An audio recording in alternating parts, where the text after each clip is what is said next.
is Ruckus. Thanks for joining. Please like, subscribe, and share. 10-8.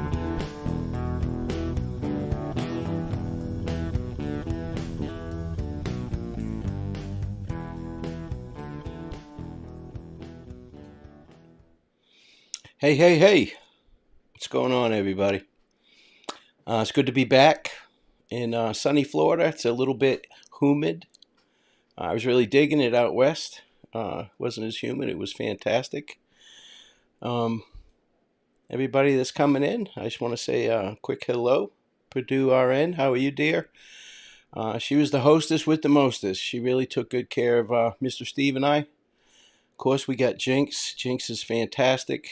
She put together a great barbecue and made everything work. JinxIsTheBomb.com. Susie, how are you? Solo bird flying. What's shaking? I know Reg is in here. There he is. What's going on, Reg? Let's see. I know I saw Bossy. Olivia. How are you, Olivia? Gail, good to see you. Rescue all the dogs. What's going on? Search for you. Welcome aboard. Just Deb. What's shaking? Jill Moser, as usual. Good to see you. Glad you came aboard here. Check Cash David. What's up, my brother? CJK. Hello. Patricia Warner. Nana72. All right, let's see. Get by this stuff. And if I miss anybody, hello, Grace. How are you, dear? I did have a safe trip. I just want to start out by saying, first of all, thank you to everybody that came to the cookout. Yeah, you guys were all fantastic. It was nice meeting everybody. Everything went smooth. Maybe next time there'll be some more people there. There's Indy Pam. How are you, dear? But I would like to meet some new people as well, you know. JMC, how are you? She Warrior, what's going on? Charlotte, support with Stefa. D, how are you? Bamason, what's going on? Alrighty, first and foremost, I wanted to thank Mr. Steve for taking me along. He's fantastic. I got to spend the week with him, and that guy knows his stuff. He really is. He's very intelligent. He's got law enforcement running through his veins. I mean, he just doesn't miss a trick. What's up, Kirsty? Cleo, how are you? Lee and Susan, Kevin Drumstad, Phil Bond. It was nice meeting you as well. But I got to spend a lot of time with Steve in the vehicle. So we got to talk a lot. Talked a lot of shop, cracked a lot of jokes. I tried my best to aggravate him. And he's just a hard... he's a hard nut to crack. He really is. But he's a great guy. He's a super special guy. What he does behind the scenes, you guys will never understand, never fully comprehend how much he does. Hi, Barbara. Susan, how are you? Deja Vu, good evening. And Mrs. Steve is the backbone of that operation, I'm here to tell you. Hi, Shane. How are you, dude? She does everything. She's on it. She really keeps that channel up and running. And she's a beautiful human being. She takes good care of Steve, and he takes good care of her. It's refreshing to see that, two people working together like that. Now, we went out to the Midwest, and there was a couple cold cases. Hello, Susan. There was a couple cold cases that Steve was working on, and he invited me to join him. And I, of course, accepted that wholeheartedly. Who would turn down a trip with Steve? TTM Fangirl, how are you? Miranda Lee. So we went out to Iowa, and we went to Indiana. And in Iowa, we went to Evansdale.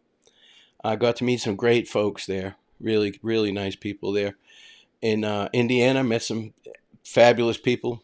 got to go to some crime scenes, get some video, discuss some things with Steve, try and make some progress. We're out there dropping dimes and solving crimes. We're not just, twiddling our thumbs out there. We're working. And Steve was working me. I'll tell you that much. He was working me. And if I look and sound tired, that's because I am tired. But that's okay. Those of you who aren't familiar with this Evansdale case, I'm going to play a little. It's a news reel. It's about 10 minutes long, but it goes over the whole thing. It's from last year. It's from the 10th year anniversary. Just so you guys can get a grasp on what we're dealing with here with Evansdale. Hey, D. Mead, how are you? So I'm going to play that, and I'll jump in as soon as that's done, and we'll get rolling here. I've got some video to show you guys. I've got some things to tell you about this case, what my opinion is, and we'll take it from there. But let's get this thing rolling. Lyric was from Waterloo. Elizabeth from Evansdale. The cousins were spending a summer day together, but they didn't return home from a bike ride. People responded in Black Hawk County and all across Iowa, desperate for a positive conclusion. But a decade later, and the person or people responsible for their kidnappings and murders have never been arrested. This is the last known video of Lyric Cook Morrissey and Elizabeth Collins. Grainy surveillance camera footage showing the two girls on their bikes shortly after noon on Friday, July 13th, 2012. Their grandmother Wilma was watching them, and when the girls didn't return home, she alerted their parents and they started searching. Shortly before 3 o'clock that afternoon, they contacted Evansdale police for help, soon joined by nearby law enforcement agencies and first responders. One of those crews located the girls' bikes along a trail at nearby Meyers Lake, along with Elizabeth's purse and her cell phone that had been thrown over a fence. Investigators say they found other evidence that they aren't disclosing, but one law enforcement source just recently told TV9 that from the get-go, it was obvious the girls had been abducted. Within an hour, a massive search effort began with hundreds of volunteers looking through parks, trails, fields, and more for the girls. At the same time, investigators ordered the draining of Meyers Lake. But Lyric's parents said they didn't think the girls were in the lake and that they'd been taken. They were swimming, they would have took their shoes off, things like that. There was no sign of any of that. We've never gone through anything like this. I don't know. It's hard enough just to get up and deal with the reality that your daughter is gone. Right now we are pretty emotional, pretty sad. We're trying to remain positive. With a massive volunteer search effort underway that first weekend, questions were raised about why an Amber Alert wasn't issued. We have no person that was seen, and we have no vehicle that was described, so we can't issue an Amber Alert by their guidelines. Unable to issue an Amber Alert, the Iowa Division of Criminal Investigation, the FBI, and the National Center for Missing and Exploited Children arrived in Evansdale to help as family members began their public pleas, hoping the girls are found safe. I want them back. I want them back now. I keep praying, but I have to have them back. But I want them alive. When volunteer search efforts were halted, officials began asking the public for tips. Pink ribbons started appearing across the Cedar Valley, the community's effort to show their support and spread awareness. We just stopped somebody over off the street and got one so that we could take home to our neighborhood. We live in Waterloo, so we want to spread it to Waterloo, too. As the search neared the end of the first week, turmoil and suspicion began to build. We know that none of the family members did this. It's very frustrating to hear people make their accusations when they don't know us personally. Lyric's parents, Misty Cook and Dan Morrissey, stopped talking to police or taking polygraph tests. Family members say Dan felt unfairly targeted by police based on his criminal past. They told him they have proof that he did it. They said we have evidence. Well, we all know that if that was the truth, they'd already have Dan locked up.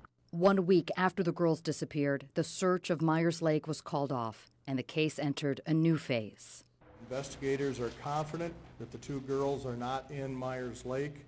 This case is now being handled as an abduction. With the investigation now focused on an abduction, people turn their frustration and fear into a community gathering 200 strong, wearing pink in honor of Elizabeth and Lyric. I'm out here walking for the two missing girls from Evansdale. We put this together in 24 hours. We're just out here to support Lyric and Elizabeth. to help bring them home in any possible way we can. It shows that, you know, the community can pull together. We've had over 200 people walking and running trails today, and they're all wearing the pink for the girls. And a community bracing for updates received promising news from FBI investigators. We have some things that we can't discuss to lead us to believe that they are alive. We truly believe these girls are out there. Fourth week, you know, come on, Lord, where are they? As the days turned to weeks, people held out hope, turning out for vigils, sharing flyers, and praying for the girls' safe return. Family leaning on their neighbors for support. This community is pretty with our family and not is very with not letting the children's names get out of sight. The only thoughts that go in my head are positive thoughts. The girls will return home. Our time is not necessarily God's time, and we just need to be patient. It's just very sad.